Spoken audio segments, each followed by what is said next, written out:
गांव गोद ले लिया, अब बच्चा गया प्रचार करने। अब कोई नौजवान सवाल किया, जीवित जीवाहार है, बाबा जी शाकाहारी क्यों बना रहे? अब उसने सवाल किया।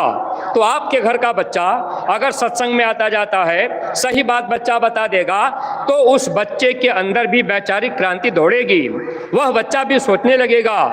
प्रेमी भाई बहनों, अगर बच्चा आपका समझा दिया कि भाई जीवित जीव आहार है, लेकिन हर जीव का आहार अलग अलग है, जब वो बच्चा उसको समझाएगा कि भाई सूअर का भोजन अलग है, जीव तो सूअर भी है और मनुष्य भी जीव है, लेकिन भोजन मनुष्य का अलग है। अगर सूअर का भोजन मनुष्य खाने लग जाए और मनुष्य का भोजन सूअर खा ले, तब तो मान लिया जाएगा कि जीवित जीव आहार है। लेकिन प्रेमी भाई बहनों, सूअर का भोजन टट्टी बिस्टा है, मनुष्य का भोजन चावल दाल रोटी सब्जी है, तो जो सूअर का भोजन है वो मनुष्य नहीं खा सकता। तो जीवित जीव आहार है, लेकिन हर जीव का आहार अलग अलग बनाया गया। मनुष्य के लिए कुदरत ने ये साग सब्जी फल फूल दूध घी ये मनुष्य के लिए बनाया गया। पेड़ पौधे में भी जीव है। पेड़ पौधे को आप सब्जी को काट कर, फल को तोड़ करके आप उसको सब्जी बनाकर पका करके आप खाएंगे, आपको कोई दोष नहीं लगेगा, आपके ऊपर कर्म नहीं चढ़ेगा, क्योंकि ये जो पेड़ पौधे हैं इनमें जड़ता ज़्यादा है, चेतनता कम है। जड़ चीज़ों को काटने पर इनको दर्द नहीं होता, इसलिए कर्म जीवों को नहीं लगता।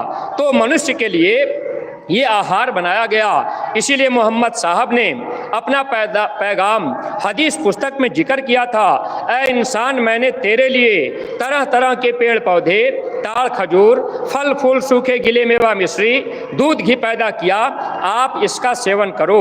घृणित और बदबूदार मांस का सेवन मत करो। मांस मनुष्य का भोजन नहीं है। मनुष्य का भोजन क्या है?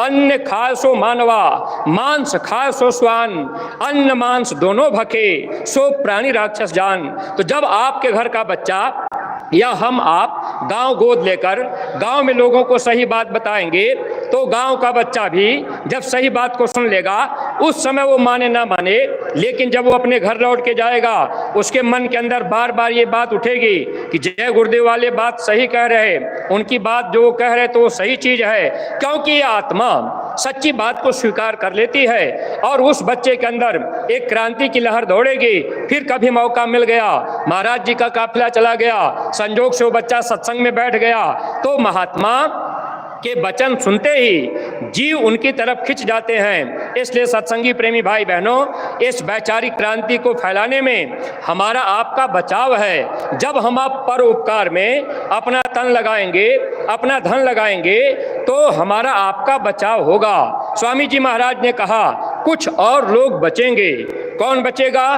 बचेंगे वे भरोसा जिनको मेहनत की कमाई का। ऐसे प्रेमियों की रक्षा होगी जो मेहनत और ईमानदारी की कमाई करते हैं। इसलिए प्रेमी भाई बहनों, खेती का, दुकान का, दफ्तर का, मजदूरी का, जो भी काम हम आप करते हैं, मेहनत और ईमानदारी से करें। और ये हमेशा हम आप ध्यान रखें कि अपनी कमाई का कुछ हिस्सा निकालकर गुरु सेवा में, संगत सेवा में, यानी जब जब आदेश मिले तो हम आप उसमें लगाते जाएं, ताकि हम प्रेमी भाई बहनों को पूरा पूरा लाभ मिल सके।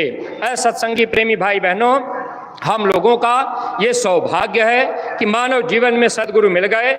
हम लोग चाहते भी नहीं थे, जानते भी नहीं थे, लेकिन किसी तरह से आना हो गया, किसी के बहाने हम आप चले आए, या गुरु महाराज जी हम लोगों के जिलों में जाकर हम प्रेमियों को ऊपर दया बरसा दिए।